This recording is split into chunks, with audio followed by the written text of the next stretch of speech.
Hello and welcome to my YouTube channel the accidental YouTuber.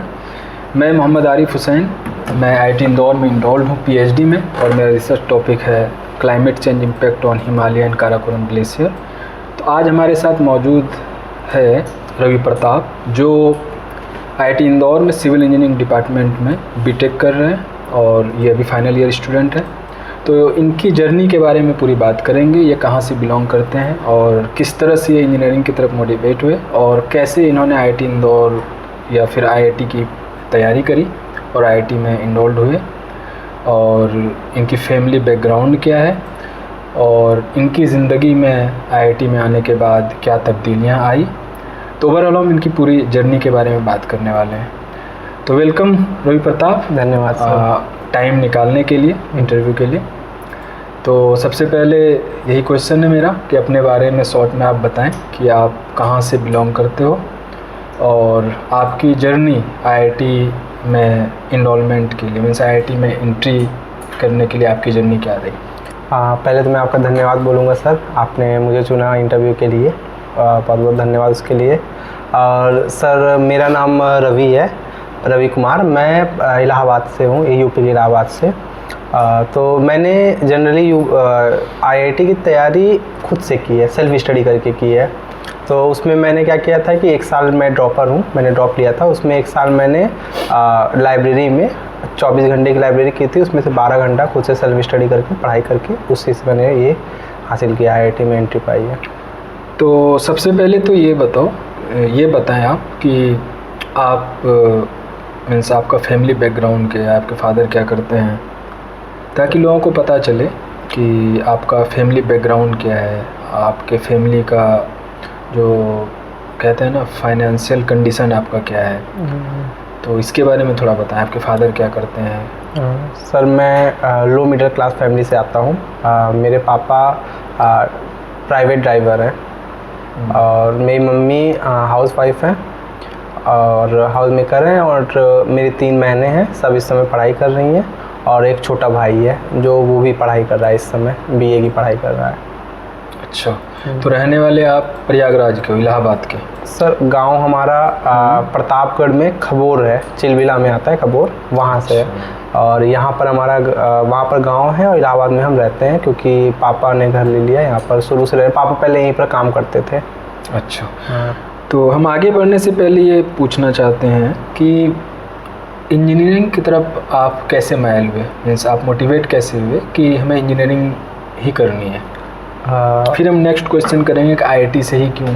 Okay sir, तो engineering के लिए ऐसा कि सर मेरे एक भैया थे, वो प्रशांत कुमार, उन्होंने इंजीनियरिंग के लिए उन्होंने आईआईटी से इंजीनियरिंग की है। तो जब उनका आईआईटी में हुआ था तो पूरे घर में खुशी का माहौल था और सब बहुत रिस्पेक्ट उनके लिए होने लगी। मेरे घर में भी काफ़ी उनकी चर्चाएं होती थी, रिश्तेदारों में भी चर्चाएं होने लगी कि वो आईआईटी से इंजीनियरिंग कर रहे हैं। तो वहाँ से मेरे मन में आया कि मैं भी यही करूँगा जो मेरे भैया कर रहे हैं।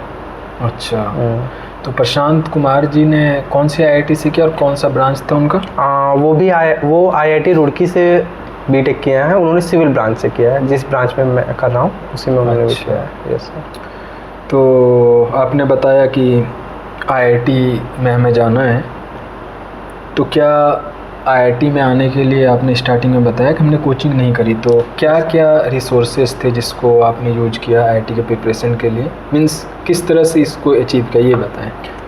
इस समय तो सर वास्ट मटेरियल पड़े हुए हैं पूरे ऑनलाइन में। तो मैंने फ़िज़िक्स के लिए जो ऑनलाइन यूट्यूब पर फ्री पड़े हुए हैं, जैसे फिज़िक्स वाला अलग पांडे सर का, वो फिज़िक्स का कॉन्सेप्ट बहुत बढ़िया से पढ़ाते थे। अगर आपने उनके सारे वीडियो देख लिए जो फ्रीली अवेलेबल हैं, तो उनसे आप सारे कॉन्सेप्ट समझ जाएंगे। तो कॉन्सेप्ट समझने के लिए मैं उनके वीडियो देखता था, फिर उस कॉन्सेप्ट को एस सी वर्मा की बुक फिज़िक्स की लगाता था, उसके सारे क्वेश्चन सॉल्व करता था। और केमिस्ट्री के लिए मैंने एनसीईआरटी पूरा पढ़ा, पूरा डीपली पढ़ा, कई बार रिवाइज़ किया। और मैथ्स के लिए मैंने अरिहंत की सीरीज़ ली थी, जिसमें सारे अलग अलग टॉपिक के होते हैं, linear algebra, calculation, differential equation, तो सब के मैंने एग्जाम्पल सॉल्व किए थे। अच्छा, तो फिज़िक्स के लिए कोचिंग ली फिजिक्स सर। वाला की मींस ऑनलाइन? हाँ, ऑनलाइन जो यूट्यूब available पर था फ्री में YouTube पर। अवेलेबल है, वही देखता था। बाकी सेल्फ स्टडी किया? हाँ, बाकी सब। तो सेल्फ स्टडी करते वक्त बहुत सारी परेशानियाँ आती है। Yes sir. हम लोग भी इंजीनियरिंग फील्ड से हैं, तो न्यूमेरिकल्स कई बार सॉल्व नहीं होता, कॉन्सेप्ट्स क्लियर नहीं हो पाते, जिसकी वजह से बार बार मीन्स गलतियाँ करते हैं। तो कुछ ऐसा आपके साथ भी हुआ कभी कि किसी एक प्रॉब्लम में फंस गए, उलझ गए और वो प्रॉब्लम सॉल्व नहीं हो पाया, तो उसके लिए फिर कैसे इसको रिजॉल्व किया आपने, ये बताएं? सर अक्सर ऐसा होता था मेरे साथ, क्योंकि सेल्फ स्टडी कर रहा था, तो उसमें क्या होता था कि मैं काफ़ी टाइम देता था उस पर पहले, खुद से जितना हो जाए, क्योंकि अगर वो अपने से आएगा तो वो ज़्यादा टाइम तक याद रहेगा, ज़्यादा समय तक याद रहेगा। तो पहले खुद से कोशिश करता था, फिर जब खुद से काफ़ी प्रयत्न के बाद नहीं होता था मुझसे, तो लाइब्रेरी में और सीनियर्स भी जेईई की तैयारी कर रहे थे, उनसे वो क्वेश्चन में पूछ लेता था, तो हो जाता था सॉल्व। अच्छा, यस सर। बहरहाल तो सेल्फ स्टडी का बड़ा कंट्रीब्यूशन रहा। Yes sir. तब आप ये कहना चाहते हैं कि सेल्फ स्टडी से भी आईआईटी क्रैक किया जा सकता है? Yes sir. तो जब आप तैयारी कर रहे थे, मीन्स अब तो इंडिया में कोचिंग्स की तो कमी नहीं है, यस सर। तो क्या वजह थी कि आपने कोचिंग ज्वाइन नहीं करी? क्योंकि माहौल तो एक ऐसा बना हुआ है और उस टाइम भी बना हुआ था कि बगैर कोचिंग के आईआईटी मतलब मुश्किल है, नामुमकिन तो नहीं, मुश्किल है। Yes sir. तो क्या वजह थी कि ये सारे मीन्स ये हमारे सराउंडिंग्स में ये बात चल रही थी कि बगैर कोचिंग के आईआईटी क्रैक करना मुश्किल है, तो क्या वजह थी कि आपने ज्वाइन नहीं किया कोचिंग? क्या कोई इसमें घर से कोई प्रेशर था Yes, या sir. फिर कोई फाइनेंशियल कोई प्रॉब्लम थी, ये बताएं जरा डिटेल। सर जैसे उस समय भी और अभी भी कोटा का बहुत प्रचलन है कि कोटा जो जाएगा उसका निकल जाएगा, तो हमारे साइड भी था, लेकिन कोटा की कोचिंग हम नहीं अफोर्ड कर सकते थे, हमारा परिवार अफोर्ड नहीं कर सकता था, इसलिए हम कोटा नहीं गए। तो आपकी फैमिली में सिर्फ फादर हैं जो कि हाँ, फाइनेंशियली सपोर्ट करते हैं? मेरे फादर ही हैं जो। फादर ही? हाँ, फादर ही सब। भाई में सबसे बड़े आप हो? हाँ, 3 बहनों के बाद मैं हूँ, लेकिन सब अभी पढ़ाई कर रही हैं, बहनें भी। और अच्छा, भाई अकेले हो? हाँ, भाई मेरे से एक छोटा है और मैं बड़ा हूँ भाई में, तो वो उस तरह नहीं हो सकता था। और रही लोकल कोचिंग का, तो मुझे ऐसा लगा कि सेल्फ स्टडी से जितना मैं समझ पाऊँगा कोचिंग से उतना, क्योंकि जिस टाइम पे मेरा पढ़ने का मन कर रहा है उस टाइम पे ना होके कई बार तबीयत ख़राब हो गया, कुछ हो गया, तो जब एक बार कुछ गैप आ जाती है तो आगे बढ़ने में काफ़ी दिक्कतें आती है, तो मैंने खुद ही से किया इसलिए। अच्छा, यस सर। तो प्रिपरेशन कर लिया, यस सर। सिलेक्शन भी हो गया। Yes sir. तो किसी और आईआईटी में भी हुआ था या आईआईटी इंदौर में ही हुआ था सिलेक्शन? वो सर ऐसा था कि मुझे सिविल इंजीनियरिंग ही लेना था। अच्छा, सिविल ही चाहिए था। हाँ, तो मुझे ऐसा था कि मुझे आईआईटी बीएचयू भी मिल रहा था, आईआईटी पटना, वो आपको अपनी प्रेफरेंस बननी होती है, तो हाँ, कौन सी काउंसलिंग में बननी होती है, तो आईआईटी बीएचयू पटना, इंदौर, ये सब मिल रहे थे। बस ये जो ओल्ड आईआईटीज़ थी उसमें मुझे सिविल इंजीनियरिंग नहीं मिल रही थी, बाकी न्यू आईआईटीज़ में मिल रही थी, तो उसमें मुझे इंदौर हुआ अलॉट, क्योंकि इंदौर, ये आईआईटी इंदौर का मैंने काफ़ी देखा, तो इसमें सिविल इंजीनियरिंग का काफ़ी स्कोप है यहाँ पर। और सबसे बड़ी बात सर, यहाँ पर सिंगल रूम मिलता है और काफ़ी वीआईपी हॉस्टल है यहाँ का आईआईटी इंदौर का। ये तो खैर कहीं से छिपी हुई बात नहीं है। हाँ, तो पहले ही देख लिया था यहाँ की फैसिलिटी के बारे में? फैसिलिटीज़ के बारे में पहले से देख लिया था। हाँ, तो कैसा रहा सफ़र आईआईटी इंदौर में? अब तो चूँकि फाइनल ईयर में हो, अब तो कैसा रहा ओवरऑल ये पूरी जर्नी आईआईटी का? यस, 4 साल में क्या चीज़ अपने अंदर इम्प्रूवमेंट को देखा जो कि हम बोल सकें सबके सामने कि आईआईटी में जाने से पहले ये चीज़ हमारे अंदर क्वालिटी नहीं थी? Yes sir. लेकिन अब ये डेवलप हो गया हमारे अंदर, तो कोई ऐसी क्वालिटी जिसको फील करते हो आप? सर आईआईटी, पर्सनली मुझे आईआईटी इंदौर में जो लगा, यहाँ पर ऐसा है कि एक स्टूडेंट एकेडमिक की नहीं, ओवरऑल एक्सपोजर ले सकता है। यहाँ पर डिफरेंट क्लब हैं, जैसे music club, dance club, Awana club, different clubs हैं। वहाँ पर लोग अपने किसी क्रिएटिविटी को बढ़ावा दे सकते हैं वहाँ पर जाके। और भी मतलब एकेडमिक के अलावा भी बहुत कुछ यहाँ पर एक्सपोज करने के लिए एक्सपोजर है यहाँ पर। तो कोई स्टूडेंट अगर अलग फील्ड में भी जाना चाहता है तो यहाँ से वो धीरे धीरे कंटिन्यू करके आगे जा सकता है। तो मैंने यहाँ पर अवाना क्लब था, एक सोशल वेलफेयर क्लब, उसमें था, उसमें मैं हेड भी था। पहले मैं as a team member enrol हुआ, फिर उसके बाद मैं हेड बना था। तो सर उसमें ऐसा था कि जब हेड बना तो उसने मेरे लाइफ में बहुत रोल निभाया। उसने ऐसा निभाया कि सर पहले मैं अपने में ज़्यादा रहता था, लेकिन जब मैं अवाना क्लब में गया, लोगों से मिला, वो पर्टिकुलरली सोशल वेलफेयर क्लब है, तो हम ओल्ड एज होम हो गया, अनाथ आश्रम हो गया, वृद्धा आश्रम हो गया, वहाँ पर लोगों से मिलते हैं, उनकी मुश्किलें सुनते हैं और उनके लिए जितना हो सकता है उनके साथ समय स्पेंड करने की कोशिश करते हैं। और हम लोग क्लोथ डोनेशन ड्राइव भी कराते हैं। अच्छा। उसमें क्या है कि हम कॉलेज के बच्चे जो हैं, उनके जो कपड़े वो यूज़ के नहीं है, वो नहीं पहनना चाहते हैं, वो हम उनसे लेके आसपास के जो नियर बाई गाँव हैं वहाँ पर हम उनको कपड़े डोनेट करते हैं। वो वाले पहले सैनिटाइज़ करते हैं, उस कपड़ों को धुलवाते हैं, उसके बाद उनको बांटते हैं। और उससे ऐसा हुआ कि सर मैं पूरा खुला, मतलब मुझे बात करने का तरीका आया, कैसे काम होता है आगे, कैसे आप सिस्टम में रह के सिस्टम के बाहर से, सब कुछ मुझे उससे काफ़ी सीखने को मिला उस क्लब से। तो अच्छा, मतलब कैसे लोगों को हैंडल करना, ये चीज़ भी आ गई अवाना क्लब से। यस सर, अवाना क्लब की वजह से। तो अवाना क्लब IIT इंदौर में ही है फिर और भी IITs में, और IITs में अदर नाम से होगा, यहाँ पर तो सोशल वेलफेयर के लिए काम करते हैं, जैसे अनाथालय है, वृद्धाश्रम, ओल्ड एज होम। अच्छा, तो इससे काफ़ी इम्प्रूव मीन्स अपनी क्वालिटी को किया, लोगों को कैसे हैंडल करना है, लोगों के दुख दर्द को कैसे समझना है, कैसे शेयर करना है, ये सारी चीज़ें। हाँ, वो तो मेल तो आता है अवाना का। ये तो मुझे पता था कि आप अवाना क्लब से अटैच्ड हो काफ़ी पहले से। शायद हर साल ब्लड डोनेशन कैंप भी अवाना क्लब ही कराता है। हाँ sir, yes sir, blood donation भी 2024 में किया पहली बार, क्योंकि उस टाइम मेरा क्राइटेरिया फुलफिल हो गया था 60 kg का। ओके। तो हमने पहली बार किया लाइफ में। तो काफ़ी अच्छा रहा वो एक्सपीरियंस। तो अब IITian हो गए हो, तो जॉब का क्या सीन है? जॉब मीन्स यहाँ पे प्लेसमेंट का क्या स्टेटस है IIT इंदौर में? सर प्लेसमेंट का ऐसा है कि यहाँ कंपनियाँ बहुत आती हैं, प्राइवेट PSUs सब आते हैं। प्राइवेट में यहाँ पर कॉलेज में जैसे कुछ कंपनियाँ मास रिक्रूटर है, जैसे डेलॉइट हो गई, ZS हो गई, ये सब कंसल्टिंग की कंपनियाँ हैं। कोडिंग की भी बहुत सारी आती है, माइक्रोसॉफ्ट, गूगल और जोमेटो, ये सब में कोडिंग की वगैरह की आती है। और PSU में आती हैं BPCL हो गया, HPCL और BEL, भारतीय इलेक्ट्रॉनिक्स लिमिटेड, PHEL, एंड इस बार तो नहीं, पिछली बार गेल भी आई थी। अच्छा। हाँ, गेल भी आई थी, ये सब PSUs भी आती है। तो प्लेसमेंट का तो यहाँ सही है। अच्छा। जहाँ तक मुझे याद है इस बार प्लेसमेंट भी अच्छा जा रहा है, कई लोगों का हुआ है। मेरा भी एक PSU प्लेसमेंट में हुआ है, इंटरव्यू वगैरह हो गया है, अभी एक फाइनल रिजल्ट आना बचा है, वो आ जाएगा। अच्छा। तो फाइनली हो जाएगा। मुबारक हो। धन्यवाद सर। PSU में जाना है फिर? PSU में हो चुका है ऑलमोस्ट? यस सर, ऑलमोस्ट हो गया, लास्ट रिजल्ट आना बचा है। अच्छा, तो प्लेसमेंट भी हो गया। Yes sir. और जैसा कि आपने बताया स्टार्टिंग में गाँव से आते हैं और IIT में दाखिला होना मुश्किल बात होती है, तो क्या आपके आसपास के जो लोग हैं वो खुश होते हैं आपको देखकर कि मेरा पड़ोसी IIT में है? तो अगर वो खुश होते हैं तो क्या सोचकर खुश होते हैं? कुछ एक्सपेक्टेशंस होंगे आपसे कि अब मेरा पड़ोसी IIT में चला गया तो उससे मुझे कुछ बेनिफिट होगा, तो कुछ इस तरह का सिचुएशन है कि कुछ आपसे एक्सपेक्ट करते हैं आपके पड़ोसी? सर पहले तो ऐसा था कि उन्हें IIT पता नहीं था कि IIT क्या है। अच्छा, तो आपके एंट्री के बाद पता चला IIT क्या है? हाँ, IIT क्या है, तो उन्हें मुझे ऐसे मतलब बताना होता है कि जैसे मेरे घर के पास NIT इलाहाबाद है। अच्छा। तो वो उसे देख रहे हैं, तो हमें बताना होता है कि NIT से भी बड़ा जो होता है वो IIT होता है। अच्छा। तो जैसे वो JEE मेंस के थ्रू मिलता है, JEE एडवांस के थ्रू मिलता है, तो ऐसा करके मैं उन्हें बताता हूँ, तो उन्हें लगता है हाँ काफ़ी अच्छा है, क्योंकि वो तो वहीं रह रहे हैं, तो उनको पर्टिकुलरली अपनी जगह के बारे में पता है। तो अगर आप उसके रिस्पेक्ट में रिलेट करके बताते हैं तो उन्हें समझ में आता है, तो फिर काफ़ी सही लगता है, वो रिस्पेक्ट भी देते हैं।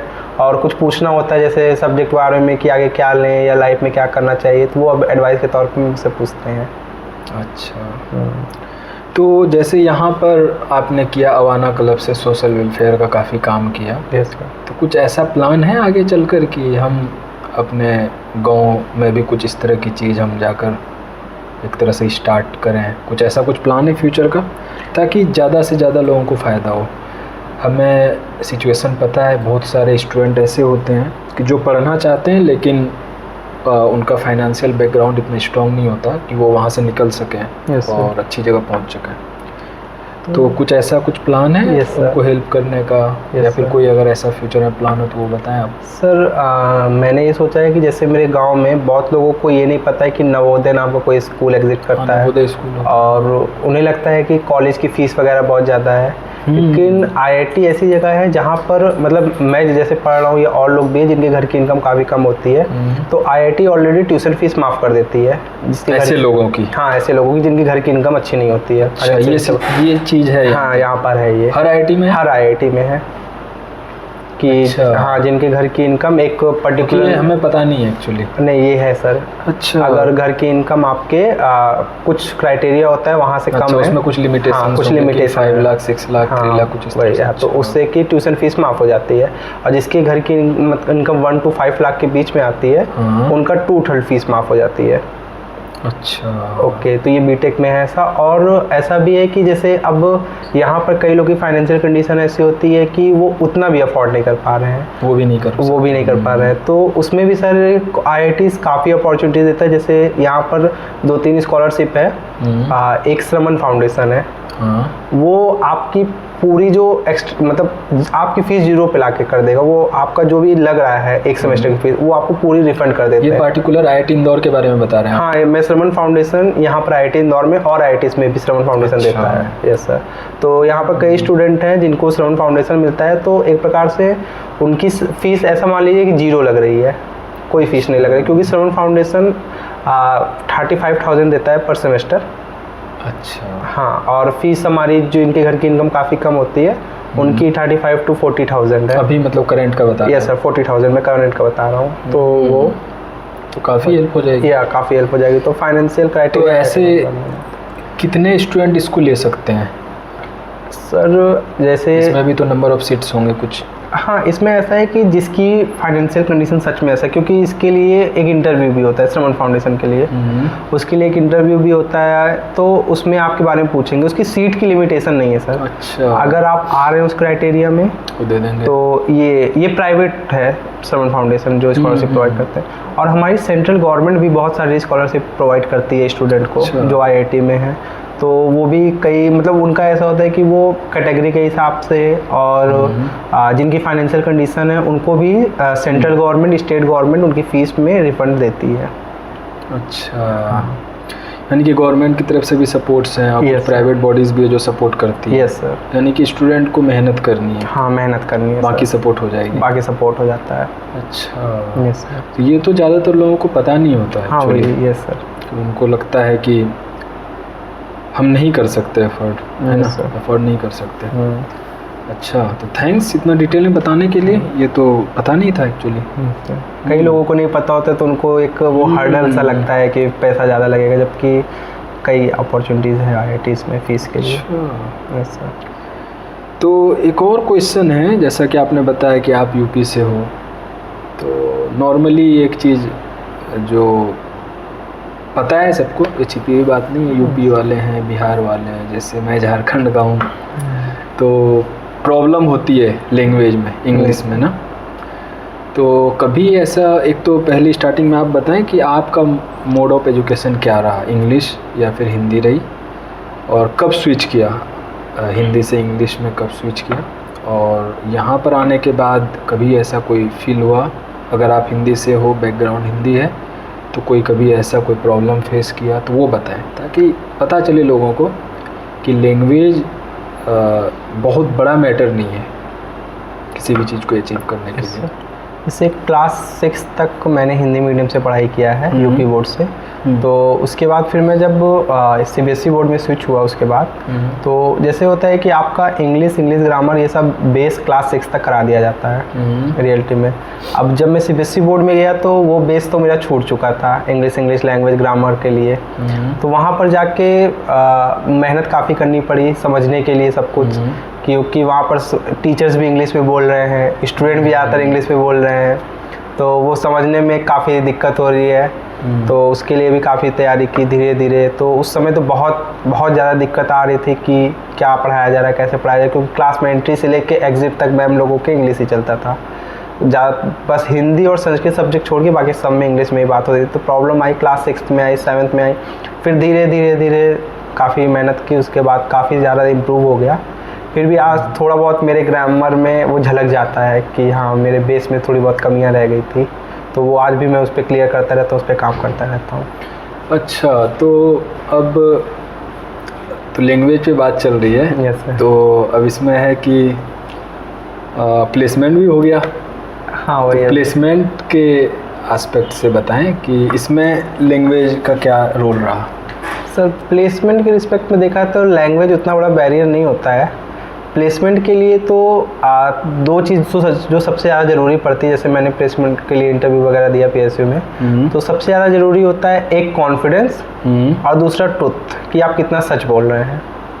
कॉन्फिडेंस और कितना सच बोल रहे हैं, और आप अपने मतलब जो क्वेश्चन पूछा जा रहा है आप उससे उसके आंसर के प्रति कितना प्रिसाइज है उस क्वेश्चन के लिए। अच्छा।